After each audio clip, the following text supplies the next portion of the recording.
You know, there is a peculiar phenomenon that occurs in human social interaction, and it is this. When you are comfortable with silence, when you do not feel the need to fill every moment with words and noise and chatter, other people become remarkably uncomfortable. They do not simply notice your quietness and accept it. No, they are disturbed by it, threatened by it, sometimes even hostile toward it. And they will do various things to try to break your silence, to pull you into speech, to make you like them, constantly talking, constantly broadcasting, constantly filling the void with sound. The question is why? Why does your quietness bother them so much? What is it about silence, about someone who is comfortable not speaking, that provokes such a strong reaction in others? And the answer, I think, reveals something quite profound about the nature of consciousness, about the human condition, about the ways in which most people are running from themselves without even knowing it. Let me begin by describing what actually happens when you are quiet in social situations. You are at a gathering, perhaps, or in a meeting, or simply in the company of others, and you are not speaking much. You are listening, observing, present but not verbally contributing. You are comfortable with this. You do not feel any need to prove your presence through constant speech. You are simply here, aware, at ease in the silence. But others are not at ease. You can see it in their faces, in their body language. They keep glancing at you. They ask you questions designed to make you talk. Why are you so quiet? They say, are you okay? Is something wrong? You should talk more. Don't you have anything to say? And there is something in the tone of these questions, something that is not really concerned or caring, but rather uncomfortable, even accusatory, as though your silence is somehow an offense, a violation, a problem that needs to be corrected. Now, what is actually happening here? Why does your comfort with silence create such discomfort in others? The answer, I believe, lies in the fact that most people are desperately, though unconsciously, running from silence. They are running from stillness, from emptiness, from the unadorned present moment. And they maintain this running through constant mental and verbal activity, through endless talking, through the perpetual filling of space with sound and distraction.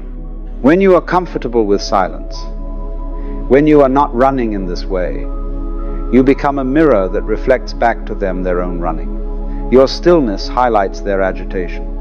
Your comfort with quiet reveals their discomfort with it. And this is deeply threatening, because it brings them face to face with what they are avoiding, with what they have organized their entire lives around, not confronting. You see, silence is not simply the absence of sound. Silence is the space in which you encounter yourself, in which you meet what is actually here, in which all the distractions and entertainments and busyness fall away, and you are left with just this, just now, just being.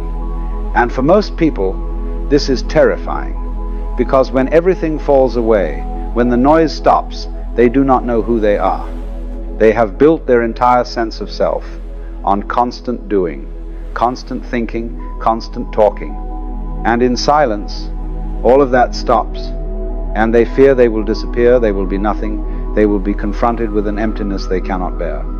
So they keep talking, they keep the noise going, they fill every moment with words, with opinions, with stories, with anything that prevents the silence from emerging. And when they encounter someone who is not doing this, someone who is comfortable in the silence, it threatens the entire structure they have built to avoid it. Your silence says, it is possible to be here without all this noise.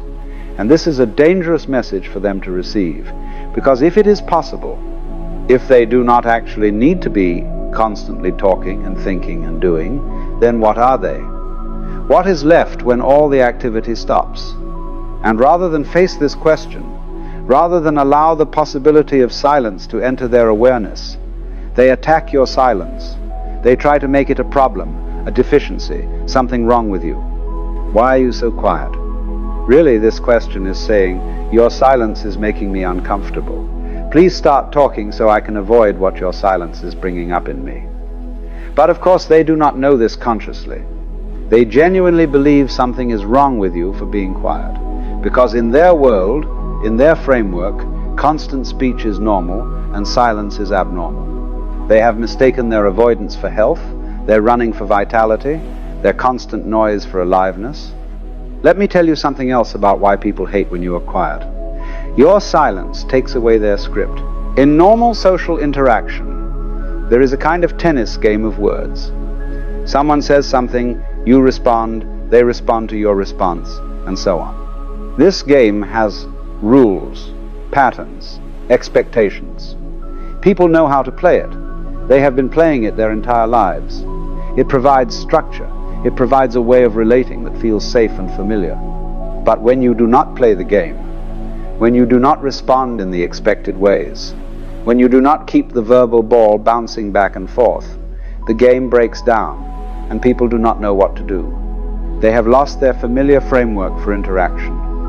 Your silence has removed the structure they rely on to feel comfortable in social situations. And this makes them anxious, disoriented, even angry.